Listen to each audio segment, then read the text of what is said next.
Let me start by giving everyone a warm island welcome. Kaselelie. I want to take a moment to thank her Future Summit for this opportunity to speak to you today and to Global Startup Ecosystem and partners for hosting this event. Today, I will pull back the curtain and share what my team and I do in service of the bilateral relationship between the United States and the Federated States of Micronesia, or FSM for short, a country of 607 islands in the Pacific region. The word bilateral is important, as the FSM and the United States have a long and positive partnership with broad and deep mutually beneficial ties, values, and interests. I will talk today about the key efforts we make as a diplomatic mission to champion civil leadership, foster women's entrepreneurship, and empower women. Before I begin, I want to share how I came to be speaking with you today. In reflecting on this incredible journey which led me to become the U.S. ambassador to the FSM in early 2020, I am still stunned as to where my life has taken me. Every decision that I have made since childhood has brought me where I am today. Every organization that I was a member of, every degree that I earned, every distinct job I had in my 30-year public service career had one purpose. Even if I didn't know it at the time, they all prepared me for this position, this responsibility. As a twin many years ago back in Mayagüez, Puerto Rico, I was a Girl Scout. As a teenager, I was a cadet officer of the Civil Air Patrol, where for the first time in my life, I had the honor to represent the United States as part of the International Air Cadet Exchange Program in Canada and the United Kingdom. As a college junior and senior at El Colegio de Mayagüez, I work as a research assistant with the Sea Grant program, a program that works to create and maintain a healthy coastal environment and economy. This is especially relevant today. As I mentioned, the FSM is a country with 607 islands. After college, I began serving our nation in different roles and agencies: the U.S. Postal Service, the Federal Maritime Commission, the Foreign Agricultural Service, and the Department of State. All experiences that helped me navigate the waters of the Compact of Free Association, an agreement with the FSM, a long-term mutual commitment that links our two countries together. Even the decision of switching majors in college prepared me for this new and exciting role. During my first year at the University of Puerto Rico in El Colegio de Mayagüez, I was an industrial engineering student trying to decide whether engineering was the field for me. As I thought it through, I realized that I wanted to work with people in an international environment. The University of Puerto Rico didn't offer a degree in international relations, so without telling my parents, I changed my major from industrial engineering to something related to the study of human values, relationships, beliefs, and society. I switched my major to sociology, and I still remember my father's reaction when I told him, "Mija, ¿por qué estás dejando ingeniería? ¿Qué es sociología y qué tú vas a hacer con eso?" He said, "My daughter, what's sociology and what are you going to do with that degree?" Well, I didn't know at the time where sociology would take me, but here we are 30 years later, and I think it worked out okay. You see, me being here today before you as a U.S. ambassador should have never happened. What are the odds a woman born and raised in Mayagüez, Puerto Rico, someone who went to public schools, someone who needed Pell Grants to finance a college education at a public university, someone who spoke English with an accent, the daughter of an Army veteran with an 8th grade education and who was also one of 18 siblings, the daughter of a woman so poor she only had one pair of shoes growing up? What are the odds someone who looks and sounds like me will be here today, in front of all of you, representing my nation overseas as a U.S. ambassador? The message I have for young women and men, for people who have a dream, is never to give up. Because of hard work, perseverance, support, and guidance from mentors and sponsors, I beat those odds, and you can too. The U.S. Embassy is known to many Americans abroad as a place to go if you lose your passport, or if you are in need of emergency advice or assistance. It is that, of course, but it is also so much more. Let me introduce you to our embassy. Deputy Chief of Mission Kristen Westphal and I formed the Executive Office of the Embassy, working for the Department of State.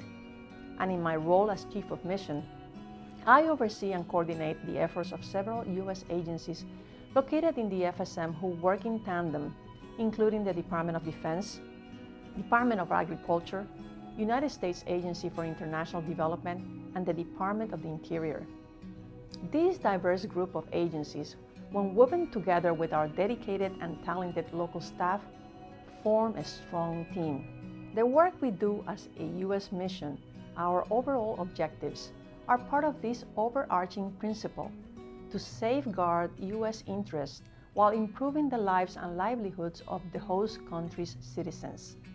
We do that by providing targeted resources, including the best, most effective practices from the United States. The FSM, as a sovereign nation, is young, gaining its independence in 1979, and is one of the few countries in the world with no COVID-19 cases. It has a very young population. According to the World Factbook, more than 46% of the country is under the age of 25. One of my highest priorities has been empowerment of women and girls, and the Embassy has worked on several initiatives in this area. We are now partnering with the International Organization for Migration to support women's economic development across the 3 freely associated states, which includes the FSM, the Marshall Islands, and Palau. IOM will support non-governmental organizations to focus on breaking stereotypes and raising awareness of gender discrimination, and to help women who own small businesses learn more about finances, banking, advertising, and small grants to grow their business. We hope to announce the first of these training programs this month, which, as many of you know, is Women's History Month in the United States. We also have worked on several other important projects to support women. We helped restart the Pompeii Girl Scouts, and the Embassy participated in the Blackout Violence Pompeii campaign to raise awareness about gender-based violence. For the National Day of the Girl, we used an important tool to empower girls last year, donating books and computer equipment to local schools and libraries on the island of Chuuk, as well as on Pompeii. We hosted the first superhero fun run and walk with the theme, My Voice, Our Equal Future. It was a tremendous partnership with local and federal government and businesses, and I felt it was so important to underscore that girls can and must be included in all parts of society. This was one of the most popular and fun events we have hosted, with 800 participants. Another important milestone for women was honoring the 100th anniversary of the 19th Amendment of the U.S. Constitution on Women's Equality Day, which legally gave most American women the right to vote. With my women majority delegation, I engaged in a series of unprecedented meetings with traditional leaders throughout Pompeii.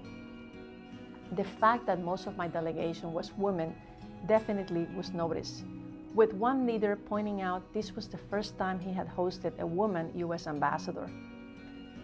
Being visible and showing the women and girls of the FSM that women can and do fill roles of power and responsibility is so very important for their education and growth. I am pleased and proud that the U.S. Embassy in Kolonia is able to showcase the talented women of our staff.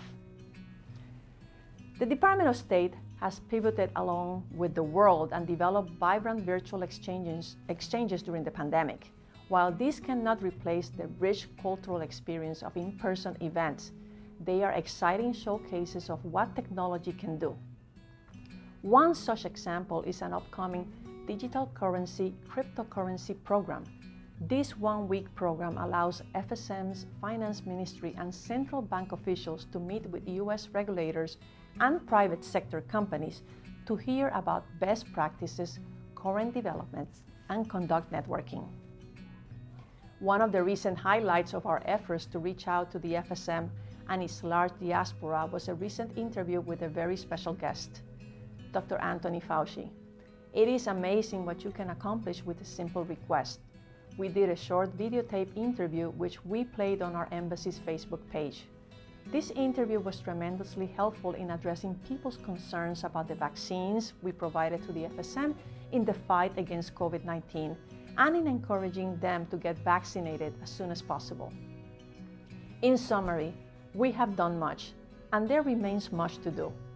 I am excited about the expansion of our embassy staff as we work to support the United States and our partners' efforts to support a free, prosperous, and democratic Indo-Pacific. I thank you for your time today. Muchísimas gracias. Kalangang Kinisoshapur.